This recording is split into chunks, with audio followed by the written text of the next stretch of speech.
Hello and welcome to Fantasy Friday, the show where I talk about facts, trivia, and anything I can think about when it comes to fantasy. I'm your host, Tisha, and I just wanted to let you guys know that I may be here next week, but I am having a trip next weekend, so I probably won't be able to make the podcast.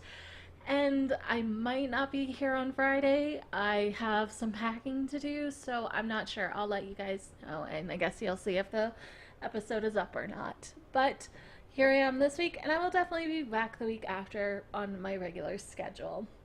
Maybe you'll get an episode early that week.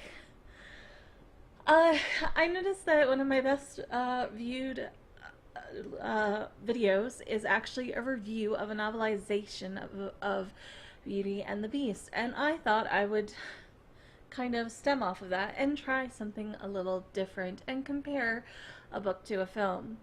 Now, there are a lot of authors that get the, I don't want to say screwed over, but screwed over treatment by Hollywood, where someone basically claims the rights to the book and then basically just takes maybe the characters' names and that's it. Or they do kind of the story but leave major plot points out. But this isn't even the worst of the person. You're probably thinking to yourself, Stephen King, J.K. Rowling, don't get me started on the third book movie. But no. I think the one that gets this the worst is an author by the name of Meg Cabot. For those of you who do not know, this wonderful author is the author of many books.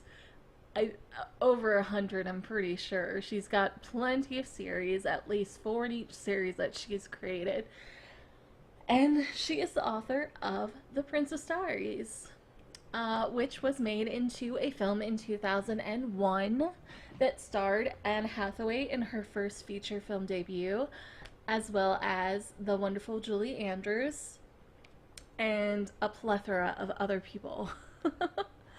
Now, I love The Princess Diaries, and I actually saw the film before I read the book, so I came in with no knowledge of the book, and it was actually pretty unknown, I think, at the time. I think it was only 2 books in, and while she was obviously being published and had actually been published under 2 other pen names, it wasn't as far as I could tell, a popular book series. So the movie came out, and it was good. It's a good film. It's a fun film. A nerdy girl who's kind of a plain Jane,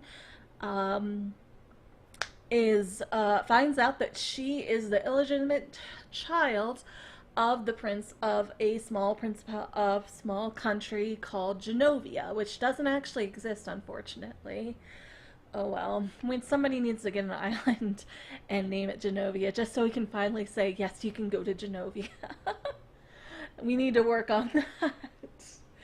But there are 14 books in the series. She came out with a book last year called Royal Wedding, where Mia and her romantic interest finally get married after so many years. I grew up on the novels and the films, and so it was nice to get that little satisfying and seeing her as an adult. Now that I'm an adult, it was her first adult novel for The Princess Diaries. However, if you watch the film and you read the book, you might find a few discrepancies. Not only are a few of the names changed, a few of the characteristics are changed.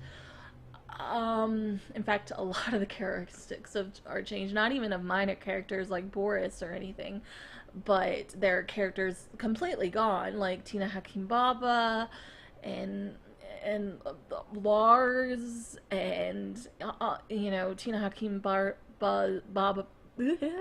Baba's bodyguard, and I think it's Hassim. It's been a while since I read the book. I need to actually reread the book. I might do that when I'm done this. But a lot of the characters are missing, including, oddly enough, her father. Yes, in the film, Anne Hathaway, or Princess Mia's father, died, and was actually played, ironically, by Anne Hathaway's father in the film. But in the book reality, as it were, He's very much alive. He just has cancer and he can no longer have children. So he has to tell Mia that she is actually the Princess of Genovia and that she will be, then she needs to take these princess lessons with her grandmother to learn how to be a princess, and that they have to make this deal where she doesn't have to live in Genovia at first, but she has to take these princess lessons and spend her breaks over in Genovia, much like she says she's going to do in the film.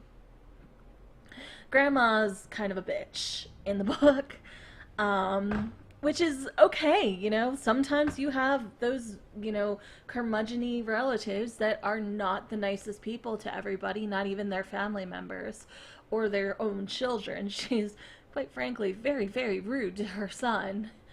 And it's kind of weird. It's weird. I saw the film before I read the book, so I came in with like, oh, this is a good film and I love it, and I have bushy hair and terrible eyebrows like her, so I totally get where she's coming from. But then I read the book and I'm like, you know what? I love this book, and I do, and I don't understand why they changed it and what's going on. Because by the end of the film, Mia ends up with Michael, played by Robert Schwartzman, who was the lead singer of Vernie, still is. He still tours. And in the book, no, not so much. They just have a cute little dance at the dance. They go to a school dance. They don't. She doesn't have to. There's no question of her heritage or of her claiming the throne in the film. Or in the book, she just has to deal with it. She's 14 years old, and she, is being put in this position where it's kind of, honestly, a little unfair. But, when you're that young, you really don't have a say in what happens. So her mother does date her teacher, her math teacher, not her debate teacher. They do meet because of, a parent-teacher conference where he has to talk to her about Mia and tell her, Mia's not doing so hot. But it's so hard. It's like comparing apples to oranges because they are so completely different. They're very different films. They're very different entities, not only, book-wise to film-wise, but just the story in and of itself. And it's weird because they even changed the location from New York to San Francisco. And this was before 9/11. This was actually right before 9/11. So they could have filmed in New York pretty easily, I would think, and on sound stages. Though they filmed a little bit on the same soundstage where Julie Andrews filmed Mary Poppins back in the day, so maybe that's kind of why they had to stick to it. But it just seemed a little weird. It's nitpicky, I'm sure, but when it comes down to it, the whole film was very, very different than the book that it was based on, and then to the point where it's like it's basically just based on the characters and a few select events. However, the second film, they do say that. They say that it's based on characters created by Meg Cabot, because it's completely off book. Like, I mean, and she makes fun of it in her in her novels. There are actually like full passages from the novels because they're in diary form, where she's basically writing in a journal saying, okay, this happened, that happened, and they basically Lily's pissed because she's like, they made me out to be a bitch and I was nothing but supportive of you when you became a princess, which actually, that is something that wasn't changed, was she was actually kind of terrible to her when she became a princess. That's why she became friends with Tina Hakim Baba. But, she was removed from the film. Too many characters, I guess. I don't know. I think, looking back on it, it's not my favorite film anymore. I still love Anne Hathaway. I don't care what the haters say. But I do prefer the books. I actually have the entire set. Like I said, there's like 14 or 15 books, including novellas. So this woman has been working on this series for many, many, many years. And she has many more. I completely recommend her, even if you're an adult. They start off a little young, but they get more mature as it gets older. and it's a good book series, especially for a young woman. I would recommend this if you have a daughter or anything that's going into middle school, going into high school. It's a clean book series. You don't have to worry about, sex or drugs or anything. Well, I think there was alcohol in one book, but like they learned their lessons on that. It's like one of those after school special type of books, if you know what I mean. But it's a lot of fun and deserves a lot more credit. I think Meg Cabot deserves a lot more credit than her books are given due from Hollywood, considering what they do to them after they acquire the rights. I might actually make this my month's topic on her different books interpretations, because I think there have been 4 different times that Hollywood has taken one of her works and changed it completely. I don't know if I'm going to do Princess Diaries too, so it might be down to 3 weeks, but then I can skip next week, so it's okay. Um, but do you guys like the Princess Diaries? Do you like Anne Hathaway? Did you know that this was actually her first film? And have you read the series?